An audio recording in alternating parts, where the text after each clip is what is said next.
Hi friends, మన చుట్టూ ఉన్న ఈ అద్భుతమైన ప్రపంచం ఎంత అందమైనదో కదా. నీలాకాశం, రంగురంగుల పూలు, పచ్చని చెట్లు, పక్షులు, జంతువులు, సీతాకోక చిలుకలు, గలగల పారే సెలయేర్లు చూడడానికి ఎంత బాగుంటాయో కదా. కానీ ఒక్కసారి ఆలోచించండి, వీటన్నిటినీ మనం ఎలా చూడగలుగుతున్నామో? ఖచ్చితంగా మన కళ్ళ వల్లే కదా ఇవన్నీ చూడగలుగుతున్నాం. ఒక్క క్షణం కళ్ళు మూసుకొని చూడండి, ఈ ప్రపంచం అంతా చీకటిమయం అయిపోయింది కదా. అంటే కళ్ళు లేకుంటే మన ప్రపంచం కూడా చీకటిగానే ఉంటుంది. కళ్ళు మన శరీరంలో అత్యంత సున్నితమైన అద్భుతమైన భాగం. ఇంత అద్భుతమైన ప్రపంచాన్ని ఈ కళ్ళే మనకు చూపిస్తున్నాయి. ఈ ప్రపంచం ఎంత అద్భుతంగా ఉందో మన కళ్ళు కూడా అంత అద్భుతంగా పనిచేస్తాయి.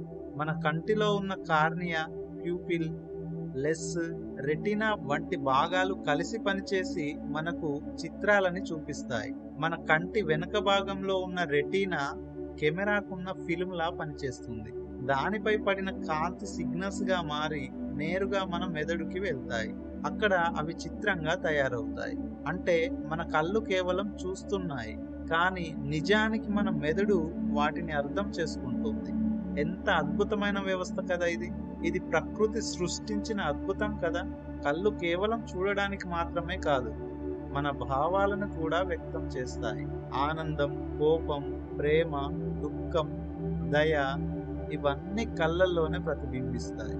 మన కళ్ళు మనం మాట్లాడకపోయినా మన మనస్సులోని భావాలను చెప్పేస్తాయి. అందుకే అంటారు, eyes are the mirrors of the soul అని. మన జీవితంలో మనం నేర్చుకునే జ్ఞానంలో దాదాపు 80% కళ్ళ ద్వారానే నేర్చుకుంటాం. పుస్తకం చదవడం, సిగ్నల్స్ గుర్తించడం, మార్గం తెలుసుకోవడం, వివిధ రకాల వృత్తులు నిర్వర్తించడం, ఇవన్నీ కళ్ళ సహాయంతోనే సాధ్యమవుతున్నాయి. కళ్ళతో మనం మన ముందున్న ప్రపంచాన్ని చూడడమే కాకుండా మన భవిష్యత్తును కూడా ఊహించగలుగుతున్నాం. ఇప్పుడున్న పరిస్థితులలో మన కళ్ళు పెద్ద సవాళ్ళను ఎదుర్కొంటున్నాయని చెప్పాలి. ఎందుకంటే మనమంతా గంటల కొద్ది మొబైల్, ల్యాప్టాప్, టీవీ స్క్రీన్ల ముందే గడుపుతున్నాం. ఈ పరికరాల నుంచి వెలువడే బ్లూ లైట్ మన కళ్ళకు అలసటను కలగజేస్తుంది. కళ్ళు పొడిబారడం, ఎరుపుగా మారడం జరుగుతుంది. హెడ్ఏక్ కూడా విపరీతంగా వస్తుంది. కళ్ళకి సరైన విశ్రాంతి ఇవ్వకపోతే భవిష్యత్తులో కంటి చూపు సమస్యలు ఎక్కువైపోతాయి. అయితే కొన్ని చిన్న చిన్న అలవాట్లతో మన కళ్ళను మనం కాపాడుకోవచ్చు. ఎక్కువగా స్క్రీన్ చూసే వృత్తిలో ఉన్నవారు ప్రతి 20 నిమిషాలకు స్క్రీన్ నుంచి దృష్టి మరల్చి దూరంలోని ఏదైనా వస్తువును 20 సెకండ్లు చూడాలి. రోజులో కొంతసేపైనా పచ్చని చెట్లు, ప్రకృతి మధ్య గడపాలి. ప్రకృతిలోని రంగులు కళ్ళకు విశ్రాంతిని కలిగిస్తాయి. మన శరీరానికి సరిపడ నీరు తాగాలి, లేకపోతే కళ్ళు పొడిగా మారిపోతాయి. మనం తీసుకునే ఆహారంలో క్యారెట్, పాలకూర, మామిడి, పపాయ, చేపలు ఉండేలా చూడాలి. కాబట్టి ఫ్రెండ్స్, మన కళ్ళు మనకు ఈ ప్రపంచాన్ని చూపించే అద్భుతమైన వరం.